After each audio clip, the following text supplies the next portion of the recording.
Wow. This bone marrow is amazing. Check out how easy it is to make.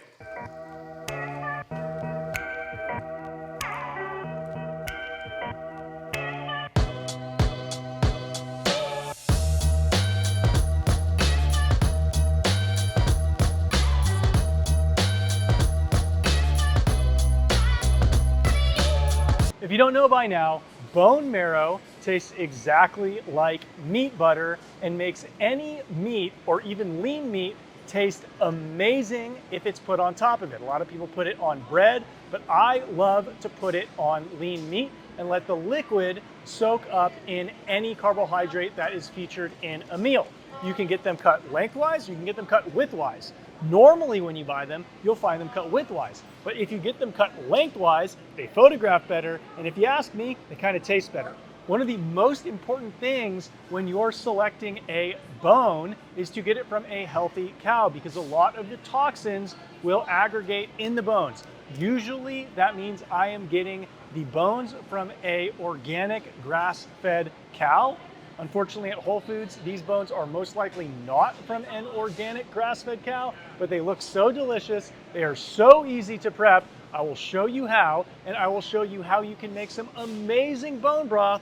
After you're done eating the first good part, you got more good stuff on the back end. That's good for your joints, good for your skin, and nearly pure protein after you eat the meat butter first. Prepping bone marrow is insanely simple. All you need are some washed bones. Make sure you get the dirt off of them. And then you want to salt them and add a little bit of pepper if you're fancy. A lot of times I just use salt. So we're going to add our salt, add our pepper.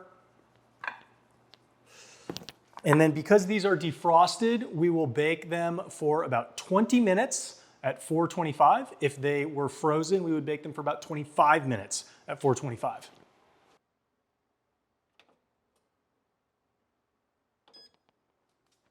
And after our bone marrow has cooked for 20 to 25 minutes at 425, we're going to broil the top for 2 minutes.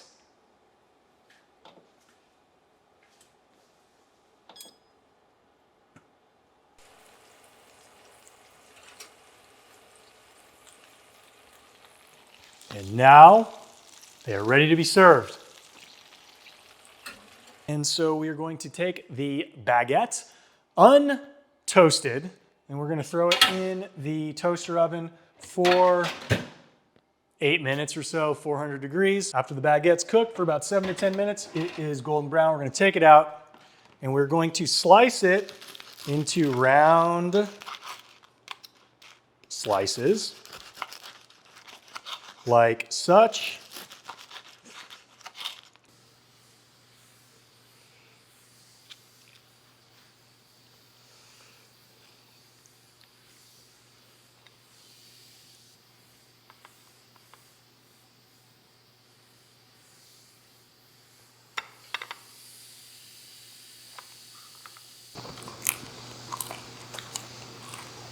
Wow.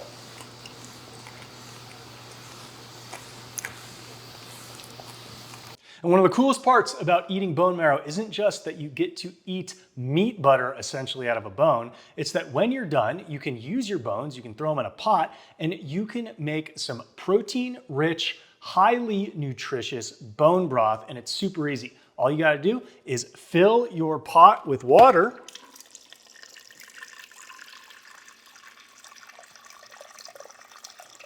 You wanna fill it about a ½ inch, possibly to 1 inch above the highest level of the bone. And then we're going to put it on the stove. We're gonna get that to a boil, but after we boiled it, we're just gonna let it simmer. And we are going to want to switch between a simmer and a boil for up to 48 hours. It's gonna be about 24 hours if you're using chicken bones, but because these are beef bones, we're gonna do it ideally for 48 hours if we can wait. And what we're gonna wanna add to the water to extract the nutrients is just a little bit of apple cider vinegar, tablespoon or two, and we're going to want to add our favorite salt or garlic. I would recommend about a tablespoon of salt and garlic cloves if you want them. Bone broth is perfect if you want to have a light breakfast like I do before I do intense interval training.